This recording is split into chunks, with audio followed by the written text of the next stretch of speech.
Hello everybody, welcome to Science Today TV YouTube channel. In this video we want to talk about what exactly happened to Hiroshima and Nagasaki. Hope you enjoy.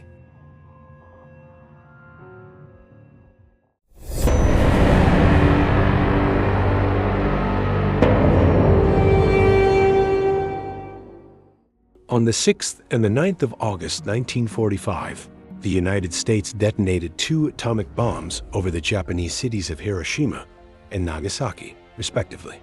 The bombings killed between 150,000 and 246,000 people, most of whom were civilians, and remain the only use of nuclear weapons in an armed conflict. Japan surrendered to the Allies on the 15th of August, 6 days after the bombing of Nagasaki and the Soviet Union's declaration of war against Japan and invasion of Japanese-occupied Manchuria. The Japanese government signed the instrument of surrender on the 2nd of September, effectively ending the war.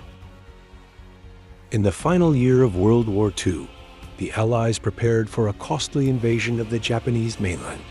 This undertaking was preceded by a conventional bombing and firebombing campaign that devastated 64 Japanese cities, including an operation on Tokyo. The war in the European theater concluded when Germany surrendered on the 8th of May 1945, and the Allies turned their full attention to the Pacific War. By July 1945, the Allies' Manhattan Project had produced 2 types of atomic bombs: Little Boy, an enriched uranium gun-type fission weapon, and Fat Man, a plutonium implosion-type nuclear weapon. The 509th Composite Group of the United States Army Air Forces was trained and equipped with a specialized silver-plate version of the Boeing B-29 Superfortress and deployed to Tinian in the Mariana Islands. The Allies called for the unconditional surrender of the Imperial Japanese Armed Forces in the Potsdam Declaration on the 26th of July 1945, the alternative being prompt and utter destruction. The Japanese government ignored the ultimatum. The consent of the United Kingdom was obtained for the bombing, as was required by the Quebec Agreement, and orders were issued on the 25th of July by General Thomas Handy, the acting Chief of Staff of the United States Army, for atomic bombs to be used against Hiroshima, Kokura, Niigata, and Nagasaki. These targets were chosen because they were large urban areas that also held militarily significant facilities. On 6 August, a little boy was dropped on Hiroshima.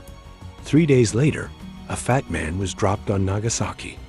Over the next 2 to 4 months, the effects of the atomic bombings killed 90,000 to 166,000 people in Hiroshima and 60,000 to 80,000 people in Nagasaki.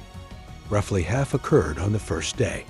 For months afterward, many people continued to die from the effects of burns, radiation sickness, and other injuries, compounded by illness and malnutrition. Despite Hiroshima's sizable military garrison, most of the dead were civilians.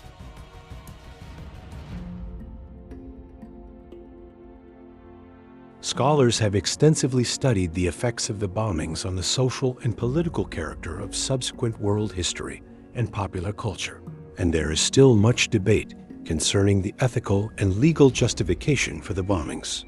According to supporters, the atomic bombings were necessary to bring an end to the war with minimal casualties, and ultimately prevented a greater loss of life. According to critics, the bombings were unnecessary for the war's end and were a war crime, raising moral and ethical implications.